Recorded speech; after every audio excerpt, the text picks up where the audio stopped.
these thoughts that constantly consume me. What if he leaves me one day? With so many beautiful girls around him, what if he stops liking me? What if one day he just abandons me? Oh Allah,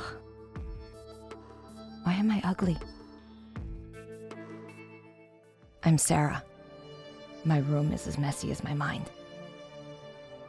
A person's mood and emotions really do affect one's life deeply, don't they? Whereas my roommate is organized.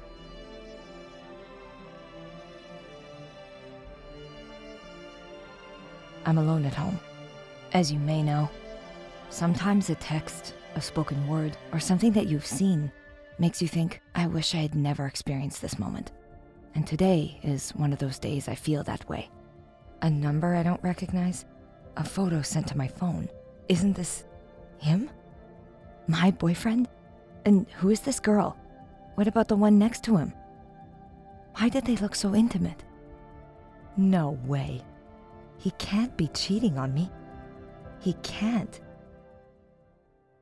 He can't, can he? The thoughts coming to my mind were suffocating me. This feeling, it must have been the worst feeling ever. I called him.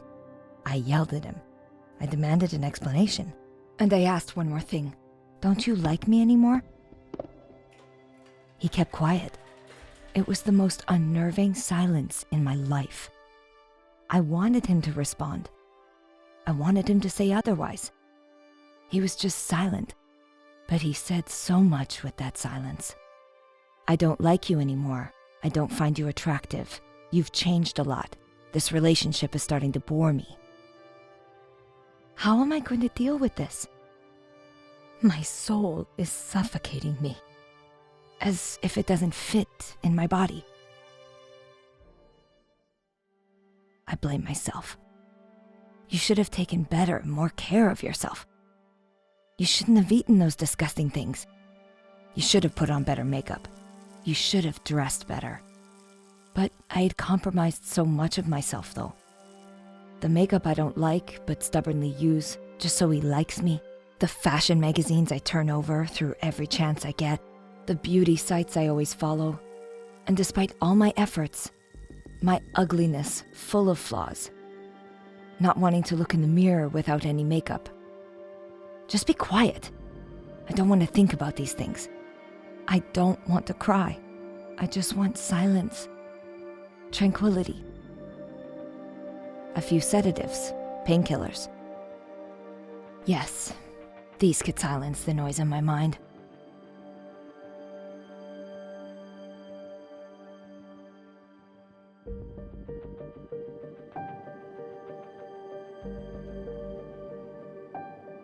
I don't know how long I've been asleep for. When I woke up, my roommate was next to me. She must have been worried when she saw the pills. While she holds a phone in one hand, she holds my hands in the other. Some time passed by. When Maria said, I know what will make you feel better. Come on, let's go. We set out. The Belgrade Forest. We have been here before. It used to be so refreshing and peaceful, as if it was a natural tranquilizer. So why don't I feel that way now? Oh Allah, even this huge forest isn't enough for me to breathe. How am I ever going to be happy again? We walk. Maria is talking, but my ears only hear my inner voice. Then her question caught my attention. What is beauty? Yeah, what was this beauty I was striving for anyway? I don't know, I replied. Light skin, colored eyes, a nice body proportion.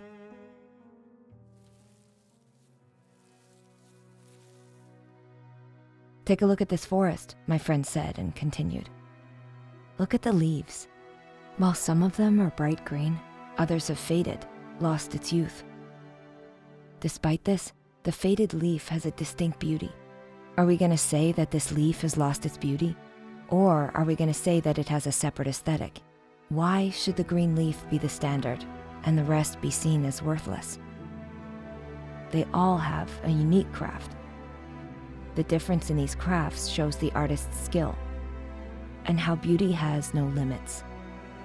All creatures, whether beautiful or ugly, own a different aesthetic. People call others ugly, not because those people are actually ugly, rather because they themselves have a diseased perspective on life.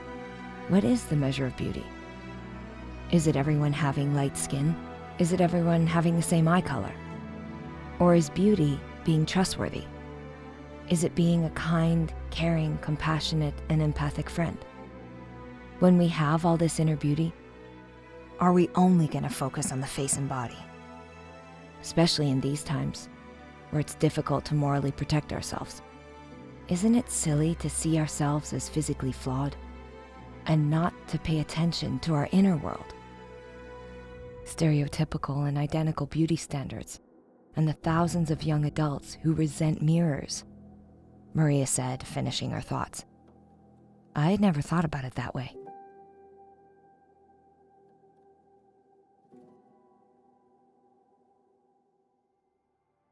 Here, let me tell you a story, Maria said and continued. A small black child who was walking around in an amusement park saw a man holding and selling colorful balloons. From the balloons in his hand, the man accidentally let the shiny red one into the sky.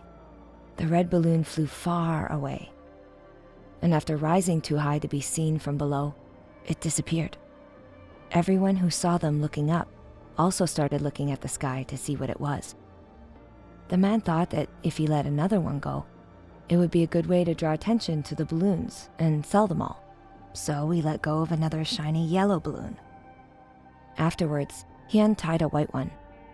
After the black child watched the balloons rise, one after the other in awe, he said, "Mr. Balloon Man, if you let go of a black balloon, would it also rise as much as the rest?" Mr. Balloon Man looked at the child with a gentle gaze. While untying the black balloon and letting it go into the air, he said, "My child, what elevates us isn't our outer apparent color. It is our inner gems." I was very moved by the story Maria told me. Still, I couldn't help but ask with a smile, "Okay, inner beauty is important, but tell me, am I ugly?" "You're beautiful. In fact, you're extremely beautiful. Just like how a mother sees her child as more beautiful than anyone else, and no one can convince her otherwise. You'll also be the most beautiful one to your son, who establishes a throne in your heart. You will be the most beautiful person to your husband, who will say, 'I wouldn't trade you for the world.' Who cares about being beautiful to random strangers on the street?" she said. "Maria, you know what? You removed the heartbreak from my soul. If he had found me beautiful and we got married, what would have happened when I got older? Was it gonna ruin my mental state by trying to be desirable in my old age where beauty fades?" I was no longer the same person as the one who left the house. Maria continued to explain. The beauty of the face isn't even 1% of all the beauty we are given. Think about it. Allah created us from nothing. He made us superior to every other creation. He offered them all to our service. How can we complain rather than be grateful when we have no part or even right in our own creation? I think she was right. Allah created me healthy. He gave me all of these blessings. My living conditions are better than many other people in the world. Why had I seen the glass half empty all this time? Our conversation had cleared my thoughts. I was so relieved. Now I feel so much better. Honestly, it led me to very different thoughts. "Maria," I said, "then what do you think beauty is?" "Beauty is fish living in water, birds in the sky, flowers on branches, and people in the path of their creator. Because the end of this path is an endless beauty in heaven." My point of view had changed, and my soul was breathing. I made new decisions in my life. All the makeup, fashion, and beauty magazines, and clothes that beautified my physical appearance while making me ugly on the inside, were no longer in the center of my life anymore.